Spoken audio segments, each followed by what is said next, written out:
Channel வாட்ஸ்அப்ல new update வந்திருக்குது. அந்த அப்டேட் போல் ஆப்ஷன்.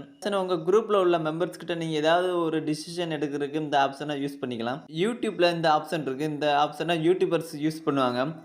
சப்ஸ்கிரைபர்ஸ் கிட்ட ஏதாவது ஒரு டிசிஷன் எடுக்கணும், என்ன கண்டென்ட் போடலாம் அப்படின்ற ஒரு டிசிஷன் எடுக்கணும் அப்படின்றதுக்கு அதே மாதிரி ஆப்ஷன் தான் இப்போ வாட்ஸ்அப்லேயே கொண்டு வந்திருக்கிறாங்க. ஜஸ்ட் வாட்ஸ்அப் ஆப்பை ஓப்பன் பண்ணிக்கிறேன். ஒரு குரூப்பை நீங்கள் செலக்ட் பண்ணிக்கோங்க. நான் ஆல்ரெடி ஒரு போல் ஆப்ஷன் கிரியேட் பண்ணி வச்சிருக்கேன். ஸோ இந்த இதுதான் இதை மாதிரி எப்படி கிரியேட் பண்ணுறதுன்னு பார்க்கலாம். நீங்கள் மெசேஜ் சென்ட் பண்ணுற ஆப்ஷன் பக்கத்தில் உங்களுக்கு இந்த ஆப்ஷன் இருக்கும்.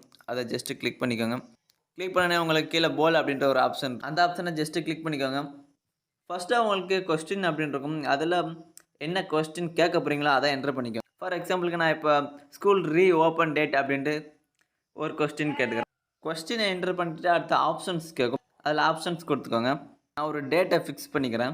செகண்ட் உள்ள ஆப்ஷன்லேயும் செகண்ட் என்ன ஆப்ஷன் சூஸ் பண்ணணுமோ அந்த ஆப்ஷனை என்ட்ரு பண்ணிக்கோங்க. தேர்ட் ஒரு ஆப்ஷன் கொடுக்கணுன்னா கொடுத்துக்கோங்க. இல்லை 2 ஆப்ஷன் போதும் அப்படின்ட்டாலும் ஓகே தான். இந்த சென்ட் அப்படின்ற ஆப்ஷனை கிளிக் பண்ணிக்கோங்க. உங்களோட போல் கிரியேட் ஆகி சென்ட் ஆகிரும். உங்கள் குரூப்பில் உள்ள மெம்பர்ஸ் இதை பார்த்துட்டு எந்த டேட்டில் ஃபிக்ஸ் பண்ணலாம் அப்படின்றத டிசைட் பண்ணி அவங்களுக்கு பிடிச்சிருக்கிற ஒரு டேட்டா அவங்க செலக்ட் பண்ணுவாங்க. இந்த மாதிரி ஒரு டிசிஷன் எடுக்கிறதுக்கு இந்த ஆப்ஷன் யூஸாக இருக்கும். இந்த வீடியோ பிடிச்சிருச்சுன்னா லைக் பண்ணுங்கள். தேங்க்யூ ஃபார் வாட்சிங்.